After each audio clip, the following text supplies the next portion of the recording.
I talked to Chrissy in my office about this. I do think that we can take it as evidence for what it's worth. I think each of us have to. I'd be sure unmuted. Yeah. Each of us have to weigh that on our own. So I think the budget. Well, I don't think the budget submission has to remain what was submitted before July 20th.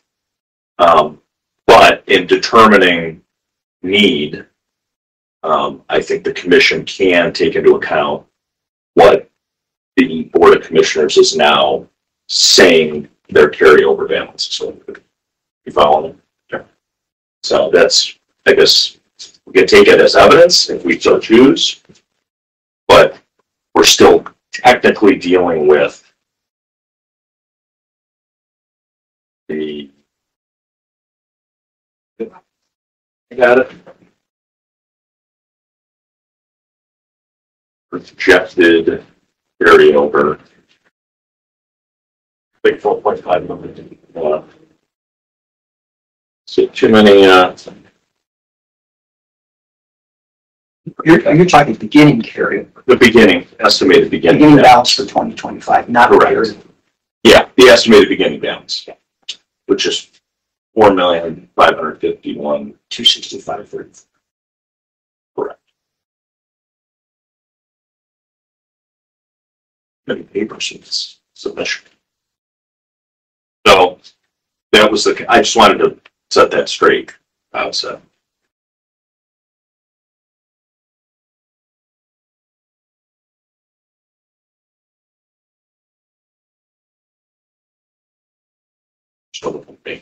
Well, you're done? Well, I'm just done with my initial. Okay. That's not my comments on what we should do or what I think we should do, but that's just my legal opinion. Chris? The only thing I'll mention is that this was exactly extremely close to what I had suggested at the hearing. And I'm pleased to have this additional evidence supplied to us, albeit significantly faster, but it's nevertheless, I've been able to the decision. Well, I had 4 questions that I left the last meeting. I think I've done enough research to try to answer. First question for the Budget Commission was, is the submission compliant with the requirements of law? And I think it is. The second question is, does the county submission contain, and there's a phrase used, misleading or false information? And there were some issues with the evidence that we were provided that could be construed as either misleading or false.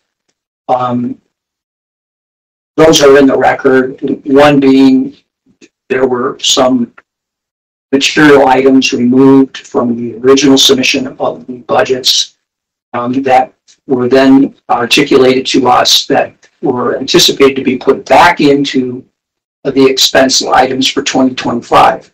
That can be construed as a misleading budget because the public does not know that information. At least they didn't until these hearings. But the question really comes down to, from everything I've read with AG opinions on it, the information, misleading or false information, has to be material. I'm sorry, I'm getting like multiple texts. I called Kate and Kate said she can hear everything. Okay, sorry. The question really comes in is that information material to the budget submission? And I can't say it is. It's material to, I think, building trust, but it's not material to examining the numbers. So that being said, the third question I had was the budget submission properly approved in an open meeting? And I think that's where some of the evidence, I think, runs afoul from what I believe should be done in these kind of hearings. And it was clear, at least from the testimony, that there was at least one or a series of serial meetings done outside of the view of taxpayers.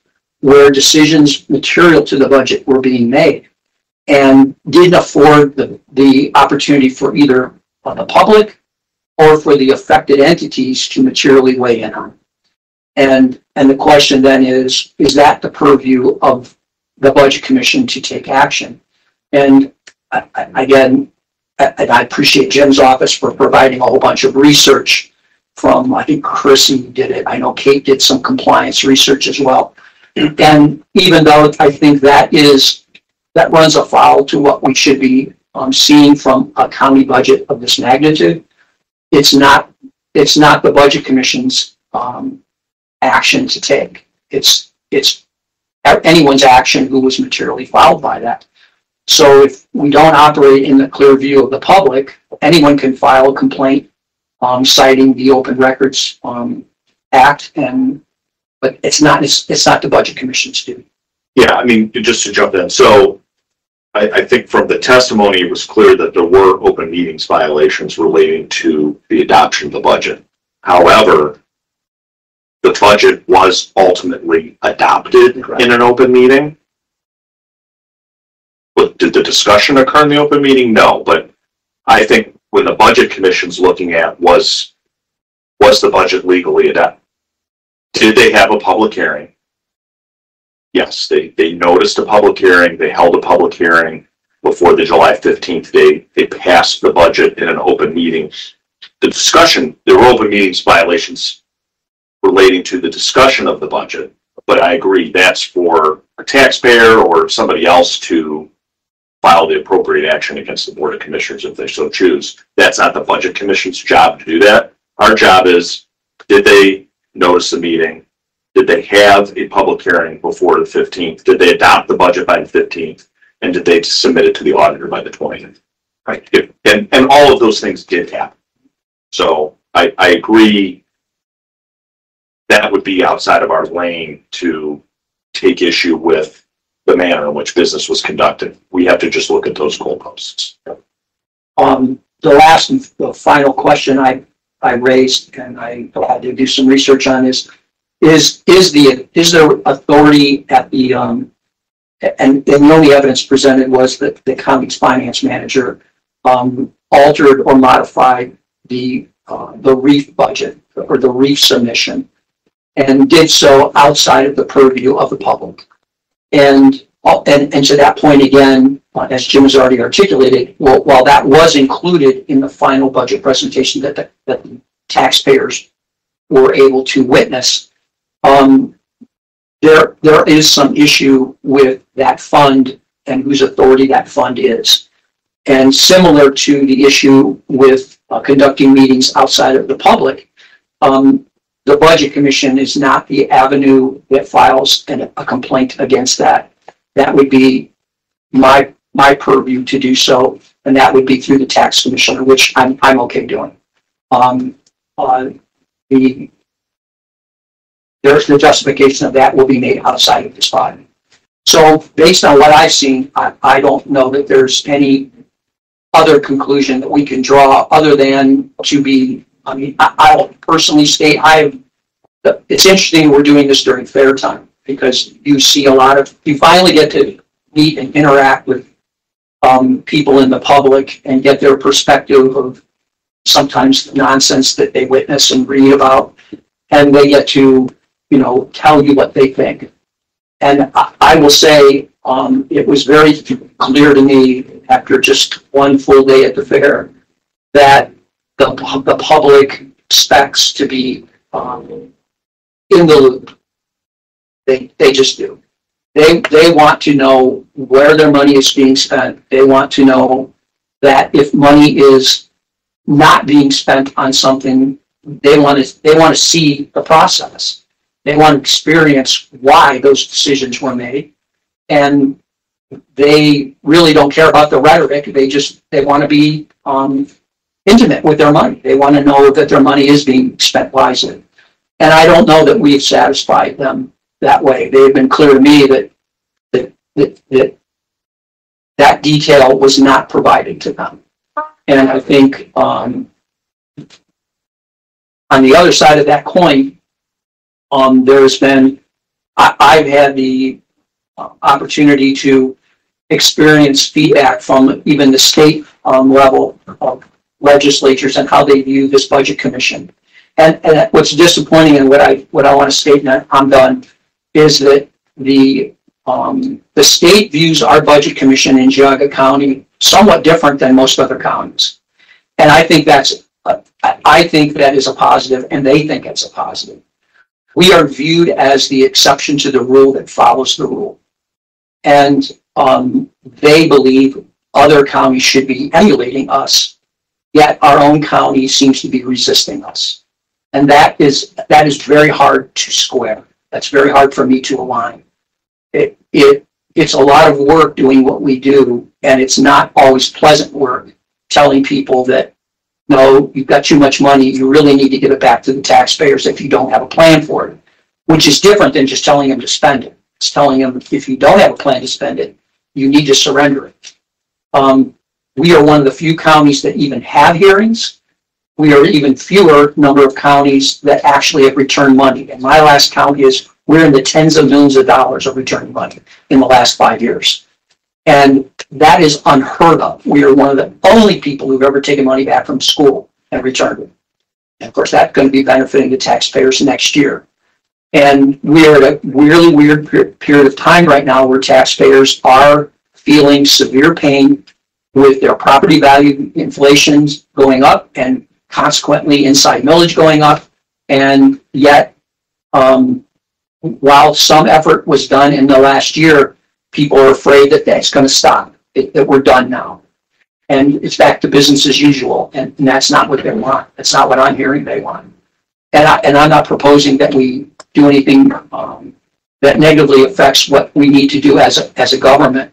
But I think whatever we do as a government, we need to do it in their eyes. We need to do it so they can see what we do and understand why we're doing it. That it's not just for lack of a better word, a feud between entities. And I don't know that we've satisfied the taxpayers that way. So that's all I have. Other than that, I think we've concluded, at least I haven't concluded looking at the budget from that aspect. Yeah, so, my thought, I mean, I agree. I guess my thought, what to do with the budget at this point. So we had again, what's been submitted has an estimated beginning balance of $4,551,265. We received testimony during the hearing from the budget manager that the carryover was going to be at least $8.5 million. We've now received the document or the beginning balance. We've now received a document from the board that the estimated beginning balance can be $9,876,924.10. So I guess when you're looking at assessing need, so we have to assess need. So, we magically more than doubled the estimated beginning balance. So if the estimated beginning balance is more than double their original budget submission, do they need all that money? So now I looked at 570524. So the Board of County Commissioners of any county at any time in any year, after providing the normal and customary percentage of the total general fund appropriations for the support of children's services and the care and placement of children, by 2/3 vote of all members of said board, may declare by resolution that the amount of taxes which may be raised within the 10 mil limitation will be insufficient to provide an adequate amount for the support of such children's services, and that it is necessary to levy a tax in excess of the 10 mil limitation to supplement such general fund appropriations for that purpose. So I think when you read 570524, you have to pay for children's services first and foremost out of the taxes you collect within the 10 mil limitation, which is your inside millage. The inside millage went up $2 million last year, which to the Board of Commissioners' credit, they mitigated that and did a levy reduction. So what I would suggest is that we change based upon the evidence we've received. We change the estimated beginning balance in their budget to the $9,876,924.10. And then we suspend collection because there's more than enough money that is raised from the general fund to pay for children's services. We suspend collection of the non-qualified 2015 children's services levy in the amount of $1 million.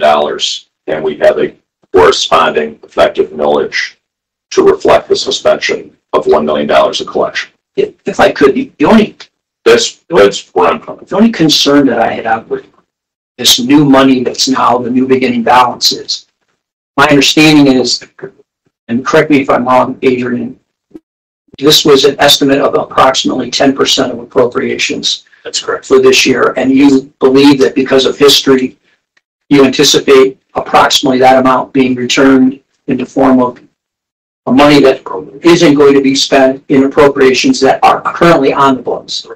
So,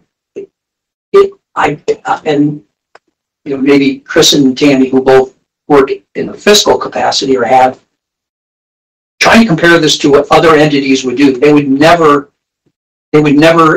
assume that money because it's appropriate. It's technically, it could all be spent. So the last 3 years, in 2021, it was 10%. In 2022, it was 11%. And in 2023, it was 12%. Yes, my point though is, Yeah, you're right. You are correct. there is nothing legally stopping somebody from spending money that's been appropriated. That's correct. So a budget should be based on math, it shouldn't be based on assumption up to the current point in time. Assumptions come in for the next year, the ensuing year. We're saying we're predicting what we think will happen, and we're setting that as a new number. And I think that's a dangerous precedent to set because a township can't do that. A township can't account for the same dollar twice. You've appropriated it, it could be spent, so you can't call it unencumbered until it becomes unencumbered, which is on January 1st. And you could very well be right in your estimate that 10 million will pop. Every township has that same dilemma. They could budget, $1 million more than, or they can budget $1 million less than what they're going to actually get on January 1st because they just didn't spend $1 million of their appropriated money. But it's not something they predict going into the ensuing year's budget. It hasn't happened. So, if you guys ever, you're Bainbridge, you're Clarendon, I was in Russell, we never would do that. Matter of fact, I don't know that there's even a line item in the budget where you can put that on. That's the same problem we have in Newark. There's no line item to put that on. It's kind of like a note in the budget, right? Right. But we don't know. And I'm concerned with, and I don't know, being used in the math equation. We're already doing that once we get into next year, but that's why it's called the budget. We're in the current year right now, and you're using current year appropriations, Yes. which have already been established. That's my concern with using that math. It's the same, if I may, it's the same thing when the 4.5 million before, because that number can change as well. That's not a hard, fast number. That's just whatever the current unappropriated balance is in the general fund. That is the result of a math equation. 4.5 million is a result of a math equation in our current appropriation cycle. Yes. The 10% is not. It's embedded in appropriations that are already on the books. Right. It went to get that $4.5 million calculation. And that's my word. We're using that number twice. We either should deappropriate that money, and then I'm in total agreement. Then it is real money. But until it's deappropriated, it's still available for consumption. And I don't like consuming twice the same dollar. We would have to eliminate $5.3 million worth of appropriation. That's right. That's in order to make the books balance, that's what would have to happen. I get what you're saying. Not changing. Okay. Chris, what do you? Well, as I have previously expressed, it appears that this is $5 million that basically came out of the cloud, because it's now being suggested to be reflected in the new ending balance. I would be perfectly happy to give that back to the taxpayers because it's their money. I appreciate Mr. Flaze's suggestion of suspension, which I think is prudent anyway because of the increase in the municipal values in our county. But that windfall needs to be addressed legislatively. And while that could take generations, in the meantime, it's up to the Budget Commission to carefully collaborate with all of the other municipalities. And frankly, this county is doing a remarkable job compared to the other 87 counties in the state. So I'm supportive of almost anything that gives money back to the taxpayers when we have such an excess of money, and we do.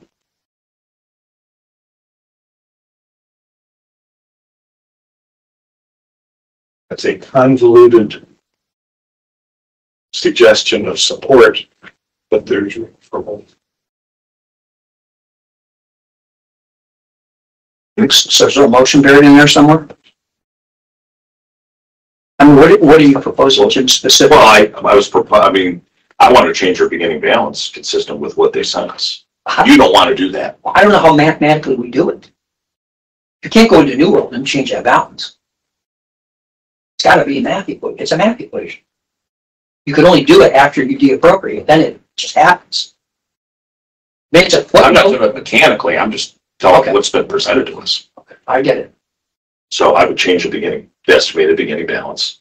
Then I would suspend the $1 million from the 2015 levels.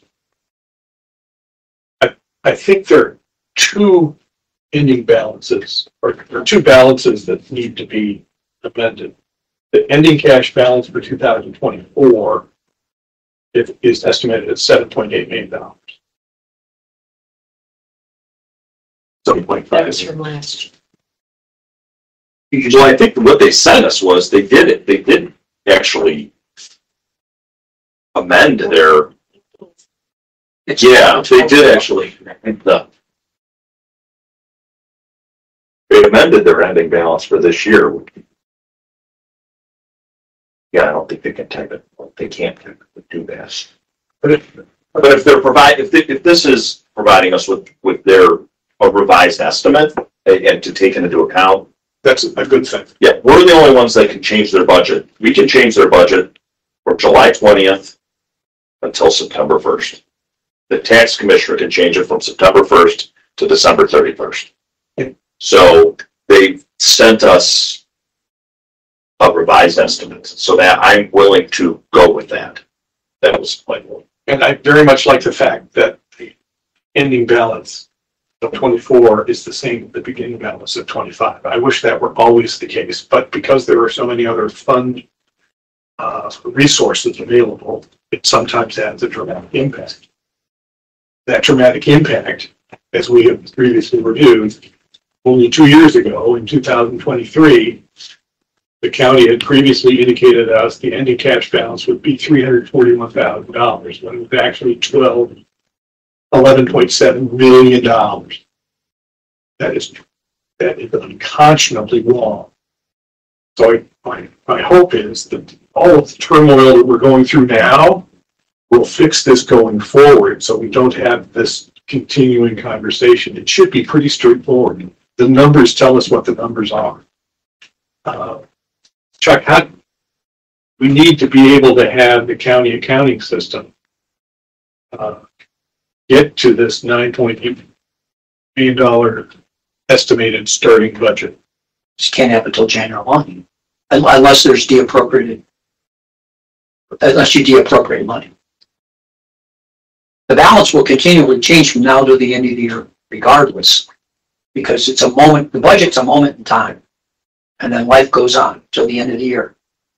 And January 1 is when all of the truths come to light, right? Because people stop spending, they close out appropriations in December. Toward the end of December, we start seeing the cash balance climb because they're being de-appropriated, and then we get the carryover. That's a natural phenomenon. And the commissioners have consistently asked over the last several years for people to really take a hard look at their appropriations and determine whether the level in which they are appropriating is necessary, because that's been recognized by you and by us for many years. To de-appropriate over $5 million. That's a 12% of your budget, but Well, that puts everything in jeopardy. Well, they're basing their estimate on the assumption that that 10% of it's not going to be used. Adrian, do you have a gut feel for how much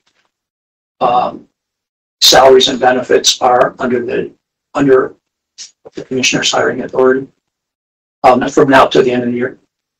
I do not. I could come up with that. You think it's about $5 million? No, I don't think It's so. sheriffs, Sheriffs is the they're like biggest. 10 million total, right? Yeah, For the year. yeah. Yeah. There's, Yours wouldn't be half, No, maybe a third to a quarter. so maybe Yeah, 3 million. yeah, maybe. So if we did this, if you did this ARPA clawback of that appropriated money, that would go to change that number. Yes. no, because I think he wants to transfer it to the. Well, but he doesn't. Yeah. I'm just saying, you got to make the number balance No, I first. understand. You transfer it, you're transferring it. Well, this is a budget where That's I after feel like, today. I mean, you're in the new world, which I get. You're in the I computer mean, we got to program. make this work. This is what we're sending to the state as, this is their estimate. That's what I'm willing to change, but, because that's the numbers they've given us. Yeah, again, this is uncharted water. Okay, so that's my motion, to change the beginning balance to what was submitted by the commissioner's office yesterday. The estimated, to change the estimated beginning balance. Obviously, we'll certify the revenue. Did you read the amount exactly? Give Chris with an evidence. The total. $9,876,924.10. Then we will. As well, if I can ask you to add to your recommendation, we also are going to amend the 2024 ending estimated cash balance to the same. I don't think we can do that. Well, it's got to be a math equation. You're changing the top one Well, number. that's what they sent us. The number's got to be the same difference. Yes, just don't think we can do that. They can change. They did change it. Think about that. They changed the current year. Well, if they change the current year, It's they're allowed to do after then by January 1st. default, the ending balance changed. If you change this No, top but number, their budget didn't change. We can only change the budget. Do you follow me? but Jim, then you've not accounted for this money somewhere in this budget. I think it solves your math equation. They're allowed to change their current year budget, which is what they did. They're not allowed to change their submitted budget. We can. So they did part one, we're doing part two. You're nodding your head, like you understand.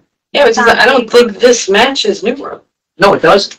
And that was the problem that I said originally when Ron and I were talking about how to handle this issue, was I could make these numbers reflect what has been happening by doing this, estimated unused appropriations, but I can't make New World do that. New World's never going to reflect this number, just so you all know that. I don't care about New World. I care about the budget we're submitting to the state. That's our, Yeah, but the budget, New World's not in the revised code. I get what you're saying. yeah, but what's, just so you know, the state's going to see the certificate. They're not going to see the budget. They don't get these documents. They get the certificate. Yes. Okay. So, The certificate is very different than this. I understand. Okay. I mean, Ron and I can still put our heads together and see if there's any way that we can come up with some way to have an account or something in New World that would somehow account for this. I have a typewriter in my office. Write it out, type in the number. I don't care. Okay, so my motion Motion's made. motion's made to change the estimated beginning balance to that amount. Yes, and then we will certify revenue in the amount of $47,123,000. Why is that different than that? Is that Because we, $123,674? right, because we, actually updated their undivided local government. Okay. And that changed. Which, can we talk? Are you, go ahead and I'm finish sure. yours. I have that later. Oh. I do want to bring that up. So, which will then give us an estimated ending that, well, and then part of my motion too is then suspending collection of $1 million of the 2015 JFS levy. Which will give us an estimated ending balance of. So then I would transfer that next year, just like I did From the job. last year. Okay. Yeah, because under. Turned it on, Devin. It's early. What do we got? Where's the 57? Because you're supposed to pay that out of, before you levy money, you're making a statement that it's insufficient. But because you have excess balances in your general fund, it's 570524. So yeah, you would do a transfer out. So let's do the math. We got it. You got it? You ready? Okay, so we're gonna do $9,876,924.10. Gonna certify revenue in the amount of $47,124,674. There's estimated. Wait, why are we doing that? This That number. This number, 47,223,674. Yeah. Okay, Okay. that's not what you said. Read that again. Okay, I'm sorry. $9,876,924.10 plus $47,223,674 minus $46,988,230 equals 10 million or 12? and then minus 1 million for the reduction in the GSS levy. 10,112,000. Yeah. 6810. So we're actually going to lower their revenues by $1 million. Minus 1 million. So it's $9,112,368.10. Yes. That's the bottom line number. That's the final balance. So what we're doing is we're certifying revenue in the amount of $46,223,674. That's what we're taking. Following. Say that last one. So we're certifying revenue because of the suspension of collection of the 2015 JFS levy. Dropping $1 million out of it. Yeah, so it's 40. So we're certifying $46,223,674. Correct. That's my motion. That's where the $1 million comes from. Second. Aye. Yes. Fine. Okay. Wasn't that hard? The other issue I wanted to bring up. So Ralph mentioned at the commissioners meeting yesterday about helping out the townships and what the county could do because the county does have high balances. And, as part of the budget hearings, I think that was a good suggestion, Ralph. And so what jumped into my mind immediately when you said that was you can't just hand out money to the townships. Well, what we could do, which is, we did this before, what we could do is we could look at changing the undivided local government fund distribution. So undivided local government fund, there's $2,077,532 that's allocated to the villages, the city, and then all of the townships. And that formula has to be approved by the Budget Commission and periodically reviewed by the Budget Commission. Any change to that formula, we can pass a change to that formula, but then it has to be submitted for approval to all those entities. And it has to be a majority vote. However, two entities have veto power, the county and the city, the largest municipality, whatever the largest municipality is. So we don't have to do this today. I'm not suggesting we do this today, but when you said that, the thought was, and again, I'd welcome you guys to come back to the meeting, discuss it with us. So what the formula is always given, 38% comes off the top for the county of the undivided local government. So out of that 2 million, you guys take 790,000 off the top. Then the rest gets contributed. If we change the formula, you could have the county take a smaller percentage or no percentage, and then that would automatically be distributed to the other entities. They would see a boost in their funding. So when you said that yesterday, I was just going to throw that out there. That's something we can do, but And that's subject to their, you would have to approve it. and subject to the And same. this, although the city would probably get marginally more money, the townships would get obviously the biggest. We did this, I don't know if you guys remember, this was maybe a few years ago. 3 years.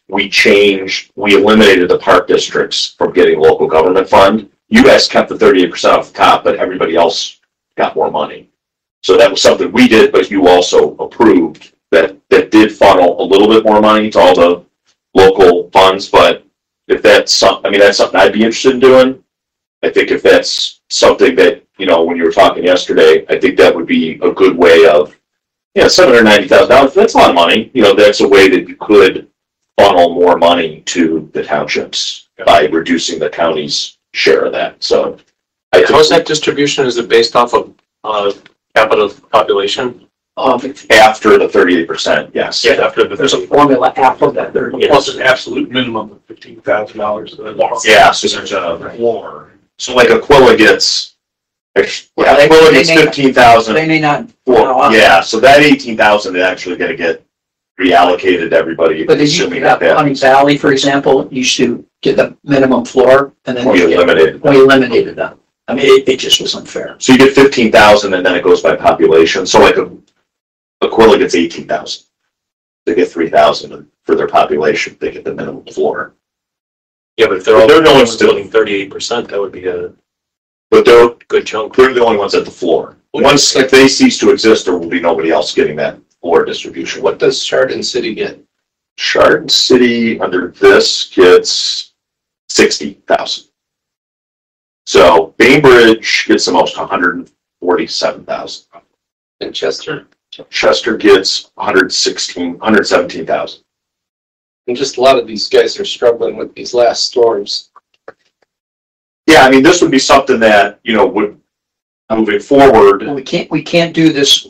yeah, we can't do it right now. So we have to approve the local government fund and the library fund distribution before the budget hearings because they're incorporated. The certificate includes that money as revenue. So if we took action between now and next July 20th, it would take effect in 2026. I see. It's unfortunate, but So no other way than to distribute some money to them. Immediate distribution? Not really.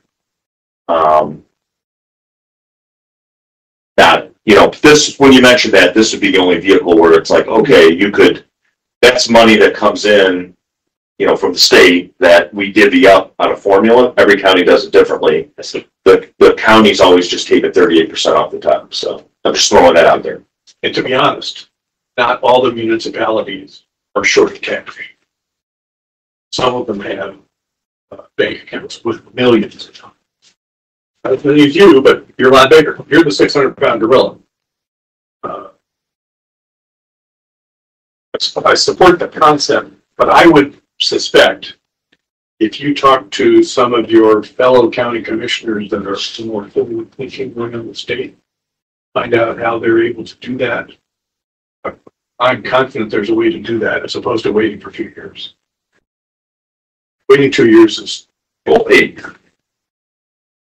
it's not quite, a year and 4 years. yeah. We got 2 more storms. Yeah, we could have another, Now, there is there's rain coming here today. So there is some relief, just so you're aware. They're permitted, people are permitted if they have property damage to file a DT 26, which grants them 50% of their loss against their real property, minus whatever they got from insurance. So they're out-of-pocket loss. They get a credit of 50% of the effective valuation reduction, but it's only for 1 year. And we're pushing those forms out like crazy The problem is there's people that were affected by damage that didn't hit a piece of taxed assets. Like a bunch of trees came down, may have cost them 10 grand to clean them up, but because they're not taxed on trees, there's nothing to reduce. So it has to have damaged a piece of property that has an asset that's being taxed. An improvement. So we're helping some of them, but again, it's a percentage of a percent, it's a net number rather than a gross number. And people have to act on it proactively. well, that's why we're doing a big push. We're pushing it out to people because it's always been on the books, but nobody knew about it. Because how often did your house get damaged? 2 houses in the county get damaged a year from a fire, or 10 houses from a fire. Now we've got, thousands that were damaged. So that's gonna pick up the pace of those submittings.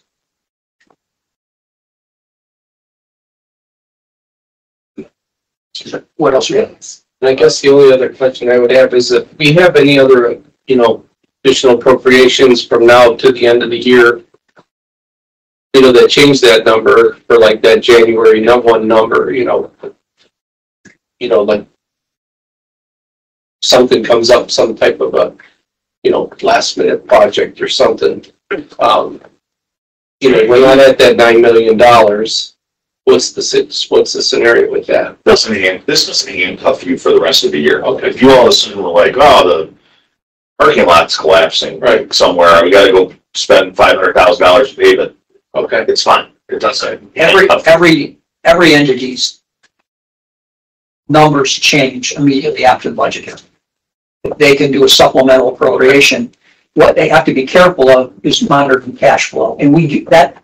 That is one advantage we have in our accounting system. I'm not a big fan of our accounting system, but that is one thing our accounting system does. It does monitor cash flow. Okay. So it will prevent you from spending money that you don't accrue and don't have by monitoring cash. Right after January 1st, Baker would be one of the first ones. He's going to submit a first. What amendment are we on for the accounting? 9? It'll be 7. 7. So throughout the year, he amends your budget.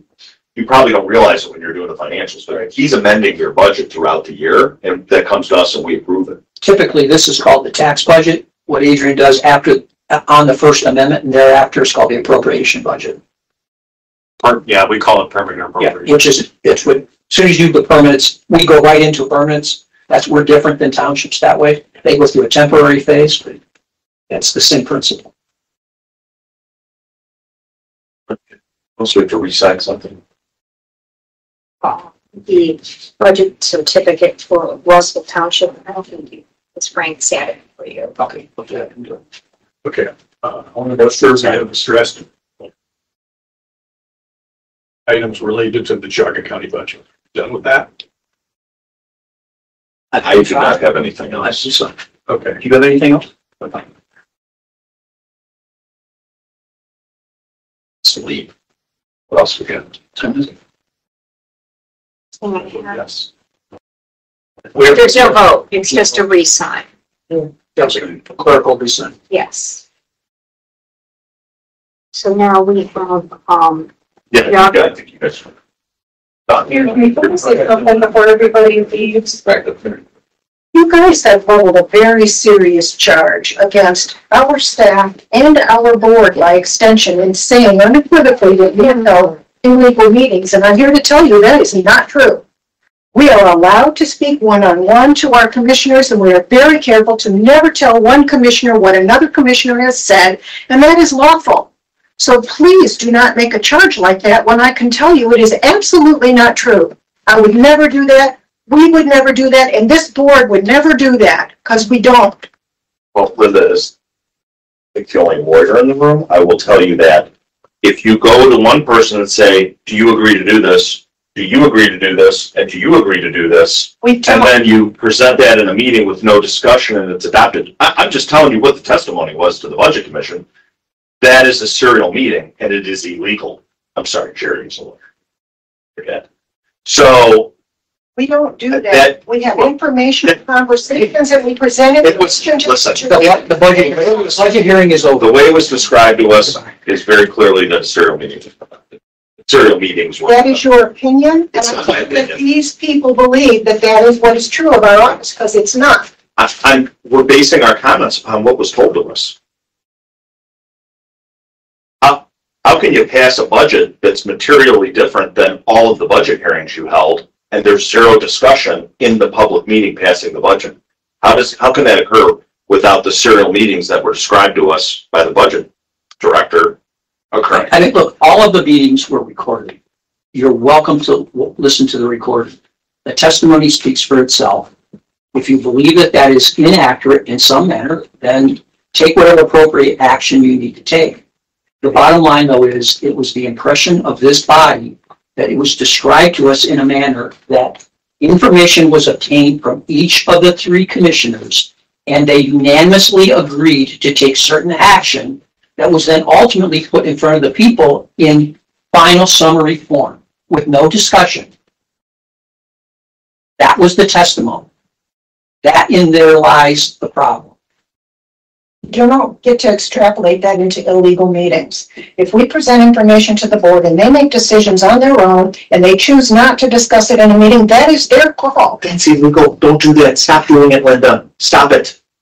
Well, You can't essentially gather votes from all three of them behind closed doors and then present a pre-cooked cake, at the meeting, and then there's no discussion in the public and something's passed. Happens all the time. You're not allowed to do it. Don't do it. Stop doing it. The fact that after all of this you still don't understand it is alarming to me. It's alarming to me that you extrapolate that into an illegal meeting. Please, let's I'm not hearing. We're not, there's going to be no consensus of agreement here. No, there isn't. Well, then let's just end the meeting. Okay? What else? No, we still have some stuff. Fine, let's end this component of the meeting. I'm not going to argue about it. The testimony stands. We have it your books. Geauga County, it's their amendment number 7. It's an increase in the 1005 sheriff fair rotary fund of $10,000, new internal service fund, $1,449,886.67. New certificate total $237,048,008.52. This isn't the clawback. This is separate. That was pulled out. Yes. This is This is what they did yesterday. Yes. Second, yes. We were asked to put the November levies on the agenda. Yeah, I just wanted to note for the commission, so the Board of Elections met yesterday. There were 4 levies that were kicked back by the Secretary of State for various issues. 2 of the 4, so of the 4, they did permit 2 of them to go on the ballot. I think testimony was offered in both of those cases. Somebody showed up, they offered testimony that there was a clerical error.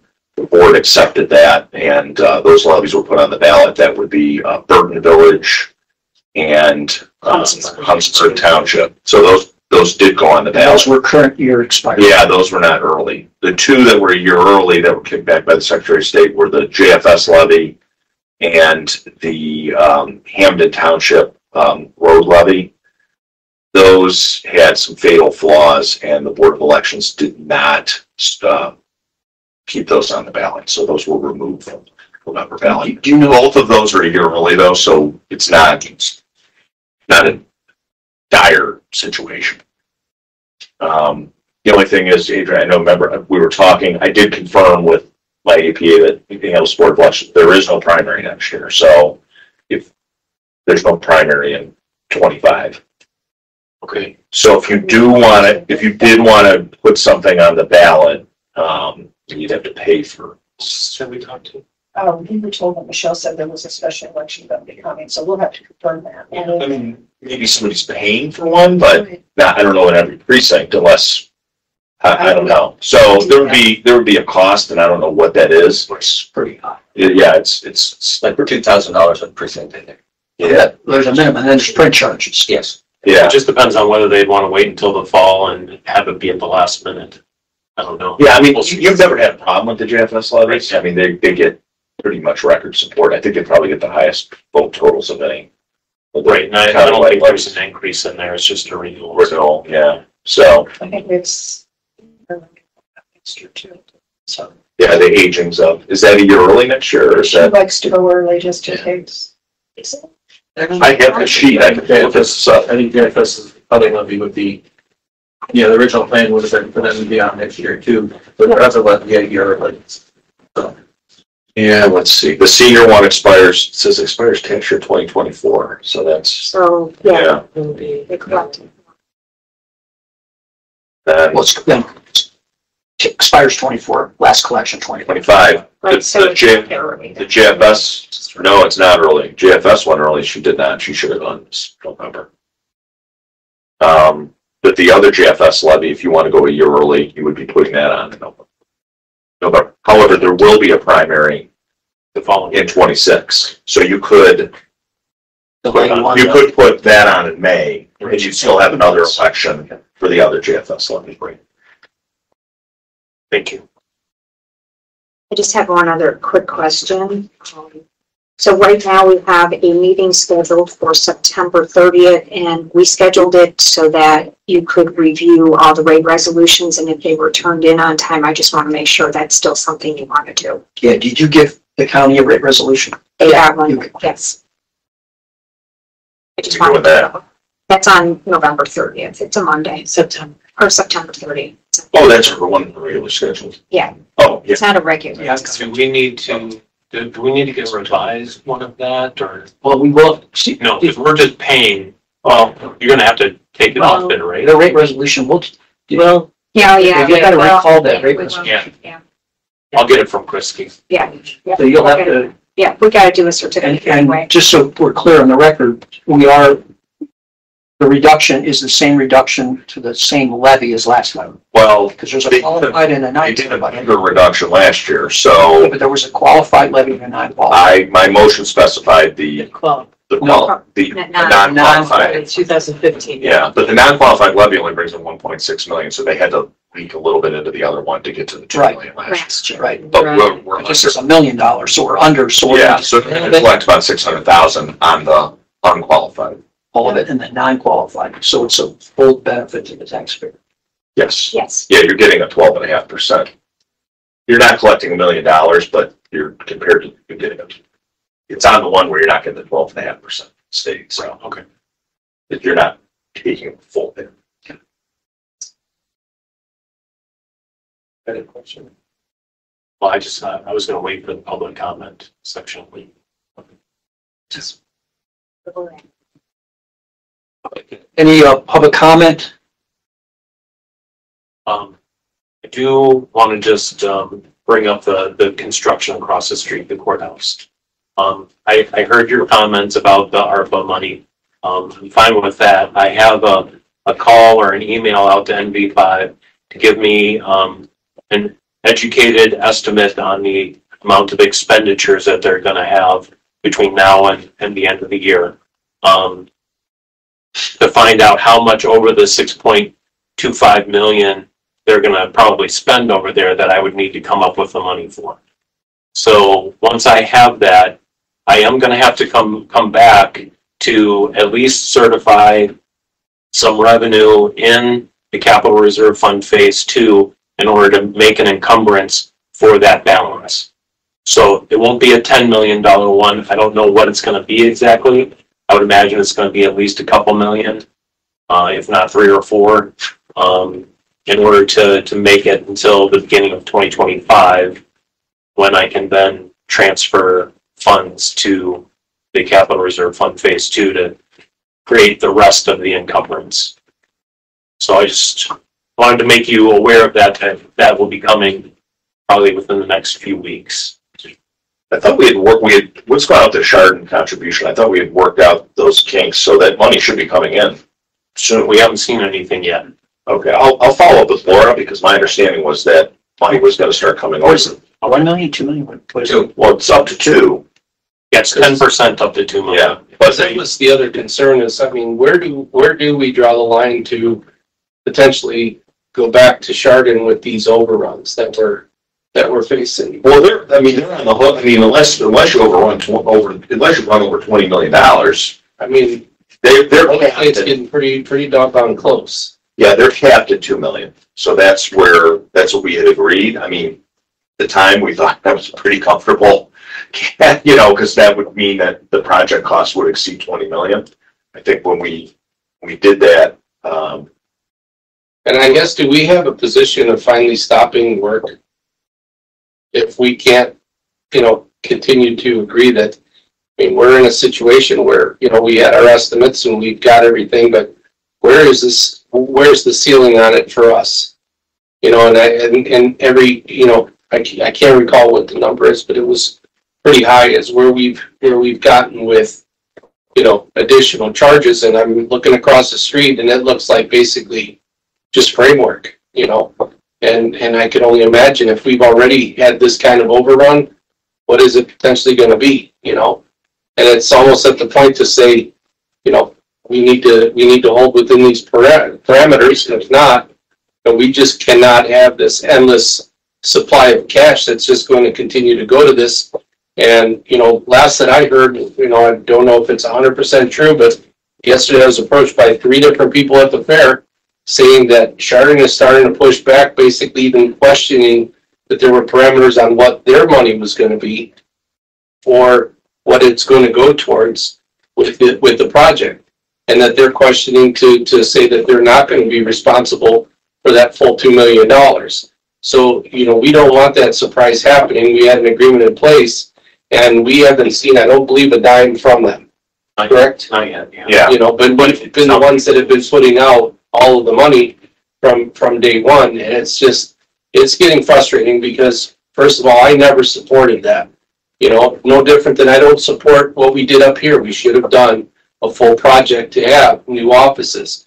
And now we continue to see all these overruns of maintenance. And we're going to continue to see these Band-Aids put on these, these bleeding wounds that are just going to continue to suck us dry, and that's the reality of it, And I get it. You weren't a part of that because, frankly, it was the auditor at the time. But, the treasurer, dug his heels. You had said that, they did $1 million renovation in your thing, and that was, not something you were interested in. Everybody dug their heels in, but all of a sudden now we want to do all this remodeling and we want to do this. We wanted you in a brand new building, We wanted everybody in a brand new building, including the courts. But yet, think about the logistics of what we're spending there. I mean, we're going through all of this, and I'm just going to state my piece as we're going through all of this stuff about being responsible to taxpayers. The responsible thing for taxpayers was not to put $20 million across the street and how many millions of dollars we continue to spend and what we're going to continue to spend, that everybody should have had that foresight to say, what do we do to make this true and correct from day one? And we would have probably been close to you guys moving into a brand new building right now with state-of-the-art security, state-of-the-art efficiency, everything that we needed to do. And it's hard. I'm not going to lie to you. It's hard to sit here and listen to this because we've thrown a lot of good dollars on bad. And I just feel like sometimes this comes down on the commissioners because of the fact that we ultimately have to make some of these decisions. And I obviously didn't have the support at the time to get that across, to basically hold the line to say, we're the authority that says you're moving, and we should have moved everybody. And we tried to appease everybody, and now where are we at? I mean, I tried to back out of a space over here and almost got blindsided. What do you think it's going to be like when that courthouse opens up with that many more people? Think this is going to be improved? It's not. Well, what I will say, Ralph, I guess what surprises me even more is then when I'm willing to invest in improving the space that I am in now, that I use for REEF functions, using REEF money, Right. why would the commissioners remove that from the budget? Because for me personally, I don't want to put another dime in this. It's exactly what I said. We're continuing to go down this road of trying to basically patch up something that's bad.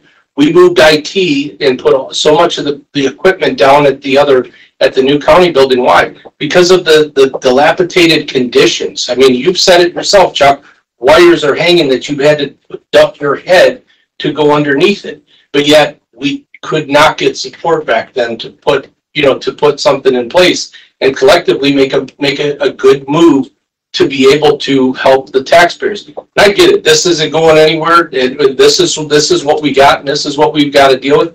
But we had an opportunity there, and we had an opportunity back then to truly make this make sense. And everybody wanted to, dig their heels.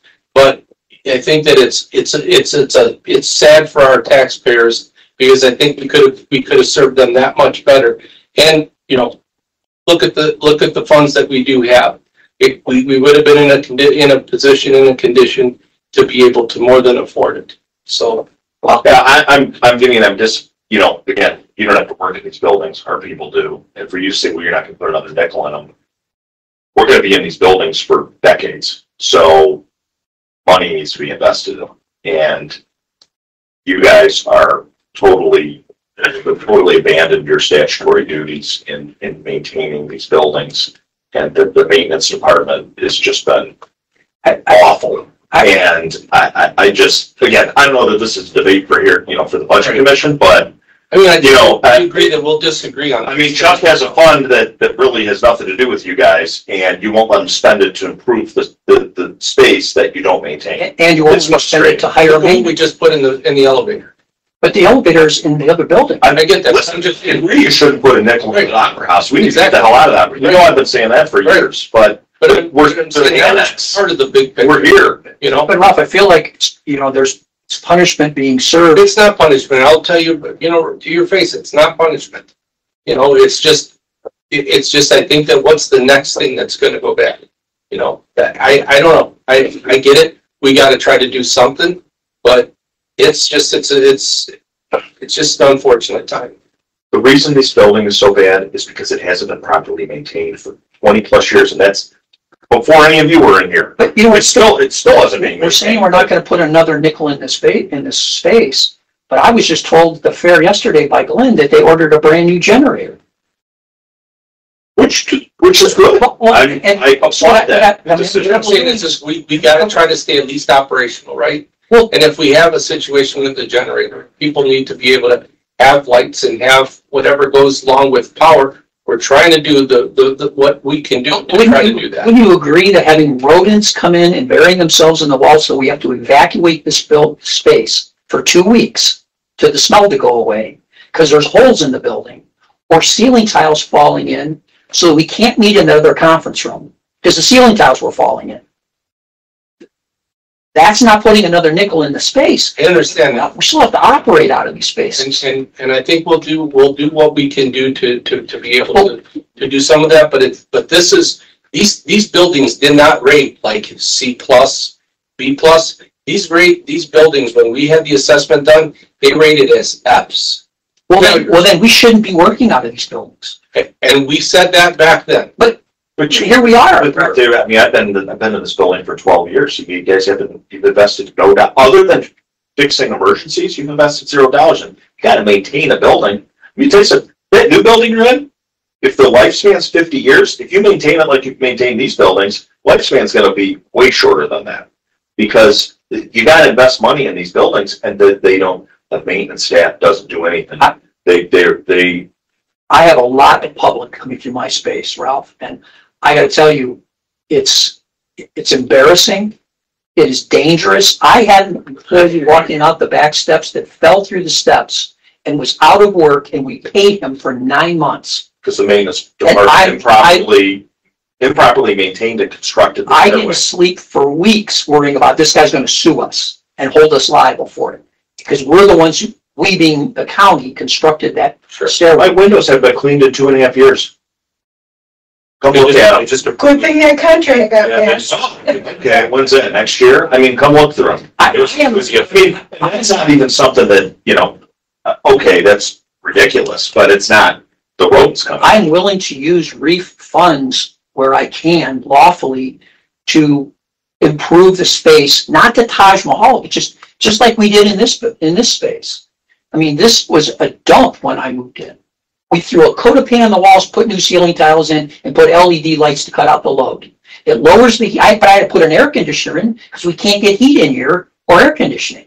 So that's not living lavishly and I can't speak to what Frank Aaliyah didn't want to do or did want to do. I just know that I'm trying to operate 40 some employees out of space that is at times potentially dangerous. And I don't want somebody else to get hurt. And I don't think the county does either.